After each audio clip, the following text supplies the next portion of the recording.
शिखांचे नवे गुरु गुरु तेग बहादूर, दिल्लीचा बादशाह शहाजहा, छत्रपती संभाजी महाराज हे सगळे ते लोक आहेत ज्यांच्या औरंगजेब बादशाहनं अतिशय क्रूरपणे हालहाल करून हत्या केली. छत्रपती संभाजी महाराज माणुसकीला काळीमा फासणारी वागणूक त्यांनी दिली. छत्रपती शिवाजी महाराज आग्र्याच्या कैदेतून बादशाहच्या हातावर तुरी देऊन निघाले नसते तर शिवरायांच्या देखील वाटणीला कदाचित हेच आले असते. पण औरंगजेबाच्या ताब्यात असलेल्या अशा अनेक लोकांचा एकमात्र अपवाद म्हणजेच संभाजीराजांचे पुत्र आणि साक्षात छत्रपती शिवरायांचे नातू असलेले युवराज शाहू यांना मारायचा विचार देखील औरंग्याने केला नाही. उलट शाहू महाराजांच्यावर औरंग्याने बरीच कृपादृष्टी देखील केली. ते का, तर हेच आपण पाहणार आहोत. त्या घाणेरड्या औरंगजेबानं शाहू महाराजांवर एवढी माणुसकी का दाखवली, की यात काही राजकारण होतं, जाणून घेऊयात या व्हिडिओमध्ये. 1 फेब्रुवारी 1691च्या दिवशी तर घात झाला.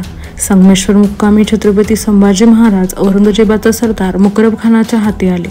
पुढे औरंगजेबाने संभाजीराजांची हत्या केली.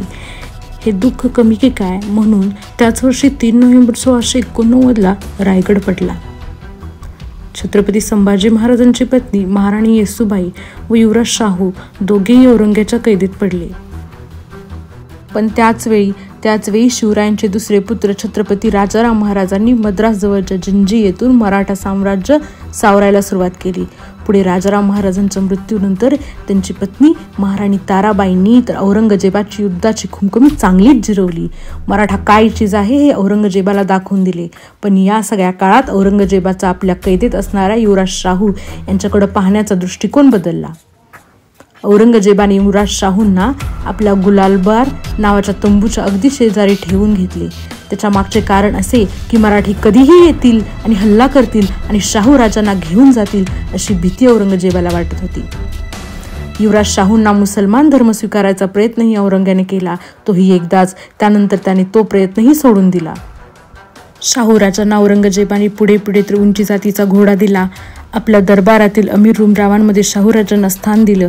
पण हे सगळं करत असताना देखील शाहूराजे औरंगजेबाच्या नजरकैदेतच होते. जिथे औरंगजेबाची छावणी पडेल तिथे शाहूराजांना जावंच लागायचं. पुढे तर औरंगजेबाने 1702 ते 1730 साली युवराज शाहूंच्या कैदेत असतानाच मराठा सरदार असणाऱ्या शिंदे घराण्यातील अंबिकाबाई नावाच्या मुलीबरोबर लग्न लावून दिलं. तर दुसरं लग्न सावित्रीबाई नावाच्या जाधव घराण्यातील एका मुलीबरोबर लावून दिलं. शाहूराजांच्या लग्नात औरंगजेबाने शाहूराजांना छत्रपती शिवाजी महाराजांची तलवार भेट म्हणून दिली, जी तलवार औरंगजेबाला रायगड किल्ल्यावर भेटलेली. अजून एक सगळ्यात महत्त्वाची गोष्ट म्हणजे युवराज शाहूंचं खरं तर मूळ नाव शिवाजी असं होतं. पण शिवाजी हे नाव ऐकताच औरंगजेबाच्या अंगावर शहारे येत असत, म्हणून औरंगजेबाने त्यांचं नाव शाहू असं ठेवलं. औरंगजेब म्हणायचा की तू तुझ्या आजोबांसारखा तापट स्वभावाचा नाहीस. आपल्या बापाला, मुलाला, भावाला मारताना सुद्धा ज्याचे हात थरथरले नाहीत त्यांना युवराज शाहूंच्या बद्दल एवढं प्रेम का फुटावं असा प्रश्न पडतोच. आणि हे सगळं पाहिल्यावर हे समजण्यासाठी सगळ्यात अगोदर हे लक्षात ठेवलं पाहिजे की औरंगजेब हा एक धूर्त, चाणाक्ष राजकारणी देखील होता.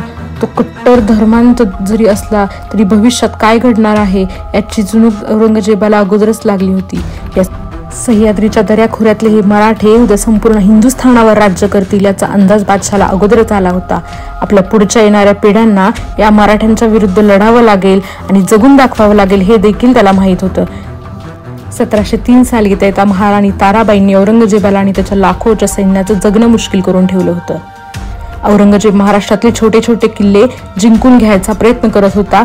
याच वेळी मराठ्यांच्या फौजांनी गुजरातमध्ये, मावळ्यामध्ये, कर्नाटक आणि तेलंगणामध्ये औरंगजेबाच्या साम्राज्याला सुरुंग लावत होत्या. त्यामुळे औरंगजेबाला मराठ्यांशी तह करायचा होता आणि परत दिल्लीला जायचं होतं. त्यासाठी त्याने युवराज शाहूंचा वापर करायचं ठरवलं. त्यांनी शाहूराजांना आपल्या नजरकैदेतून हलवून आपला सहजादा कामबक्ष याच्या तंबूजवळ त्यांची व्यवस्था केली. सहजादा कामबक्षने मग अनेक मराठा सरदारांना पत्र लिहून शाहूंना सामील होऊन नवीन मराठा राज्य निर्माण करावं असं सुचवलं. त्यासाठी प्रारंभ केला. त्यासाठी छत्रपती शिवाजी महाराजांचे बंधू व्यंकोजींचा मुलगा रायबाजी भोसले याला देखील कामाला लावलं. पण मराठा सेनापती धनाजी जाधव यांनी औरंगजेबाची योजनाच मोडून काढली आणि तारा राणीच आपल्या सर्वेसर्व आहेत असं मांडलं. औरंगजेबाच्या या योजनेत ते फसले नाहीत किंवा तहास तयार झाले नाहीत.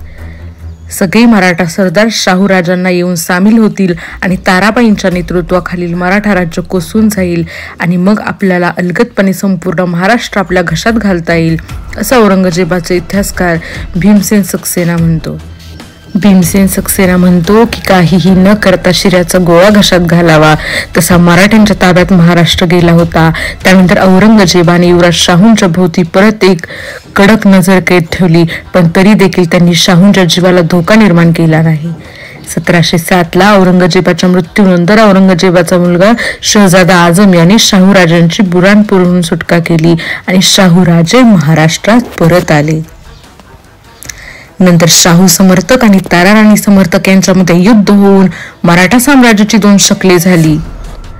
औरंगजेबाने ज्या कारणासाठी शाहू राजांना इतक्या जवळ ठेवलं होतं, ती गोष्ट औरंगजेबाच्या हयातीत जरी घडली नसली तरी औरंगजेबाच्या मुलांच्या हातून ती घडली आणि थोड्या वेळासाठी का होईना त्याचा फायदा मुघलांना झाला.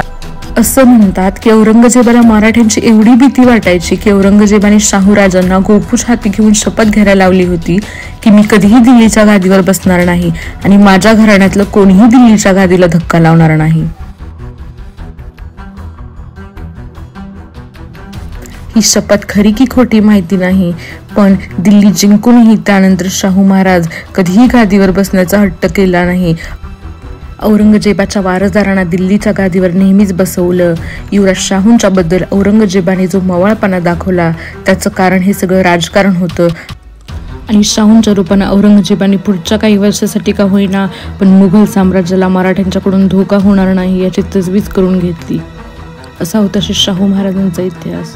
धन्यवाद.